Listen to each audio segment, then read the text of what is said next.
So I'm here today with Wyatt Kobelan, who's a fellow Keller Williams agent, and he's actually in a very small group of people, and that is he was actually born and raised in Austin, Texas. So he has a unique perspective of seeing the growth kind of happen all around him.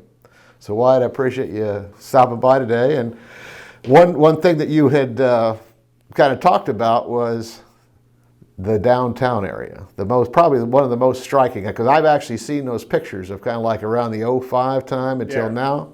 What are some of your thoughts or your observations on the growth in the downtown? So I remember the Austin skyline, a big deal was when the Frost Bank Tower was built. So I think that was back in 2005. Okay. It was the tallest building in Austin. I got you. And now it's trumped by the amount of growth that we've seen. So you see lots of high-rises in the city, a lot of high-rise condos as well. And they're still building them.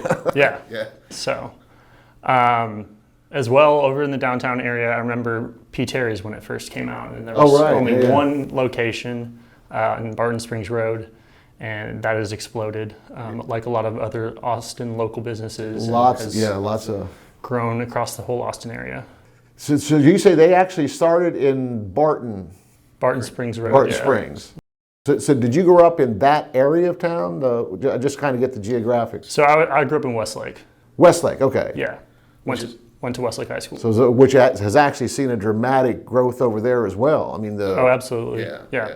You're seeing a lot of new subdivisions pop up, lots of new construction. What about on the traffic portion? Have you seen any kind of like change in that over the years? That's been the worst worst growth that we've seen. The traffic's gotten much worse. I know they're doing MOPAC improvement projects and I-35 and everything, but it's just there's so many people moving here. So, exactly. Lots of people coming in from California, New York area, and that's part of what's contributing to the growth too. And then you've got the explosive tech boom that we've had here. Right, exactly. They're building the Tesla factory now, so you're seeing even more people come in. So. Exactly, which actually brings up the east side. I mean, over there on the east side of 35, is it you had mentioned that you'd seen a little bit of changes over there? Oh, absolutely. It used to be that east of 35 was a less desirable part of town. Yeah. And it's definitely gentrified a lot. You're seeing a lot of new construction, apartment buildings over there. As well as new construction homes and renovations. Yeah, absolutely. I mean, just completely transformed. And I'll tell you one thing that I picked up on in what I think is one of the main drivers is that red line commuter rail. Because if you look at those stations right along that route, particularly over there in that MLK, there's been a tremendous amount of development. Now, granted, that wasn't the only reason, but having that public transit option available has definitely increased I guess you call it the rate of growth around those stations. Oh, absolutely, yeah. And of course with the new lines that they've approved, it connects north to south and then out to the airport. I guess you're over there in Westlake and Hill Country, you're on your own, you got to have a car. So. Well, that's what I grew up in Westlake, so I'm north central now. Oh, okay, yeah, so I guess a little bit closer, gotcha. Somewhat close to downtown, but a little bit north. So. I got you.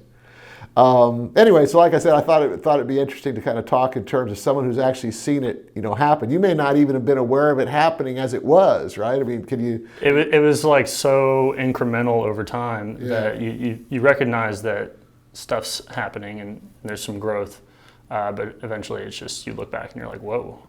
Well, what about things like maybe I'm just kind of like throwing out ideas is maybe events or something you went to as a kid that you don't remember it being very crowded, whereas today you go and it's like it's over the top. I mean, ACL. ACL. Yeah. So I mean, when I would go to ACL back in high school, it was still crowded. Right. But it was only one weekend. Okay. And it was not. I think now they get like 65,000 people. It's a huge number. So then now they've taken over 2 whole weekends for it. Yeah, they kind of expanded it. The same acts play 2 weekends in a row just to be able to have that many for all the demand, exactly. for the number of people that want to come. Yeah.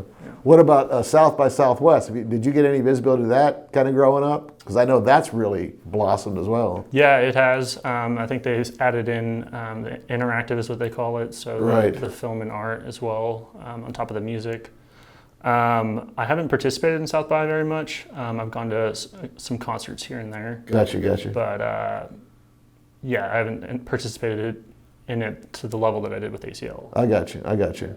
And if you say North Austin, I don't know if you're probably not right next door, but all the development out there around that Apple campus, and then also, if you're not aware, that huge tract of land, they call it the most prized piece of real estate in the whole United States, that Robinson Ranch. Oh yeah, like 7,000 acres of undeveloped land right out there. Someone will snatch it up. If someone with the right plan, I mean, because they sold a part of it to Apple for that second, campus. Oh, okay. But I mean, that's still, I mean, there's no height restrictions. It's literally like minutes away from the domain. Yeah. Actually, that's probably something that you can remember wasn't there, but it is there now, right? Oh yeah, definitely. The domain was what? Do you know time frame when that actually went up? Was that? I'm not sure. That might have been around the time I graduated high school. Okay. 2010-ish. I got you. Yeah. Because I mean that whole area. I mean, it's kind of like they say that Crane is the the symbol of Austin, right? I mean, you got them downtown, but if you go out there by that domain, you got the same thing going on. Yeah. Because they have a lot of. I think that what is that development? Just I guess it'd be east of what's currently built.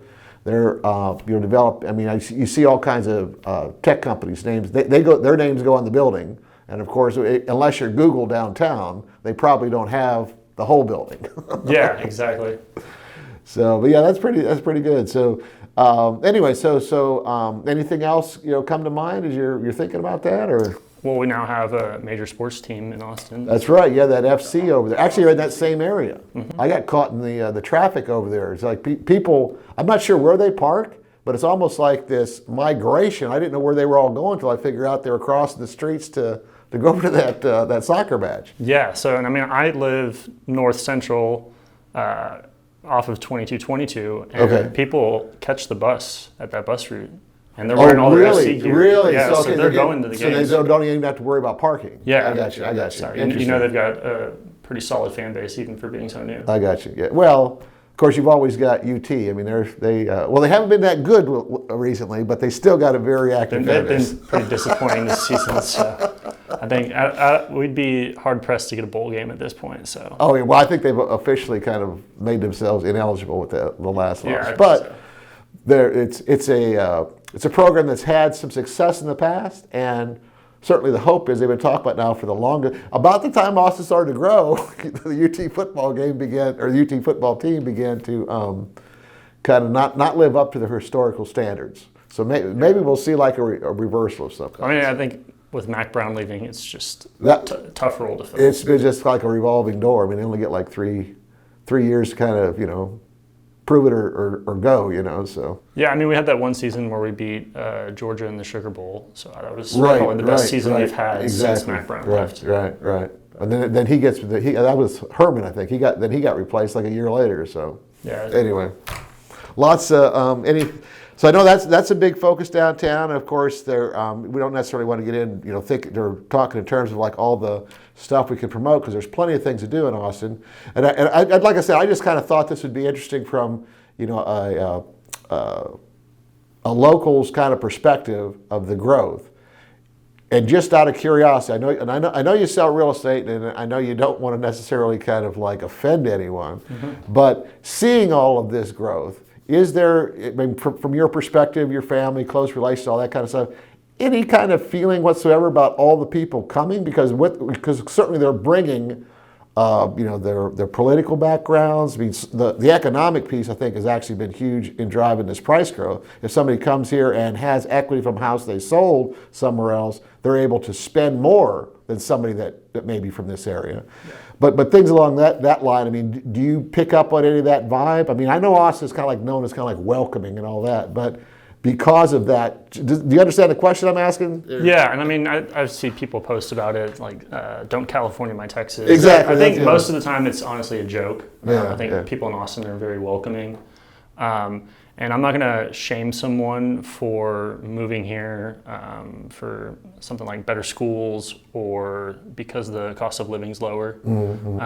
So that's a smart economic decision on their part. Gotcha. And yes, it's probably driving up our cost of living, but the same thing could be argued with Apple's campus here. True. And Tesla building their Gigafactory here. So It's not just one, it's just a kind of that combination. It's just a combination of a bunch of different things that's contributing. I got you. Well, like I said, I appreciate it. I mean, it's kind of fun to kind of do the trip down memory lane, if you will, because one thing's for certain is we're not going back. Yeah. I actually heard a story, but I know this is before your time, but the story goes that in the 70s, the city council intentionally voted to not invest in infrastructure because their thinking is that if we don't build the roads, if we don't build the highways, we're going to remain small.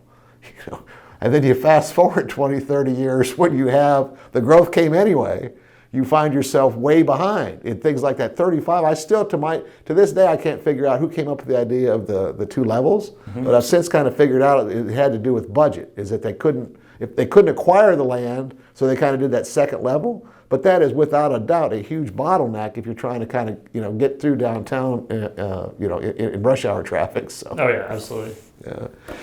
Anyway, so any other thoughts you might have to share with someone who might be thinking about moving here or recently here? Yeah, well, I mean, I will say Austin's a great city. So there's a reason I've stayed here my whole life. You got great nightlife with 6th Street, Rainy Street, tons of live music, great restaurants. You got the nature trails, Town Lake Trail, Lake Austin, Lake Travis. It's always fun to go boating out there. Exactly. That's right. Yeah. I would just say that Austin's a great place to be. Good. Well, perfect. Well, listen, I appreciate you coming by, and maybe we'll get together again sometime. Yeah. Thanks, Charles. All right. Thank you. If you like this video, you ought to check out this other one that I did. And don't forget to subscribe to my channel and hit that notification bell.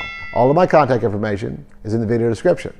So don't be shy. Let's make your real estate dreams come true.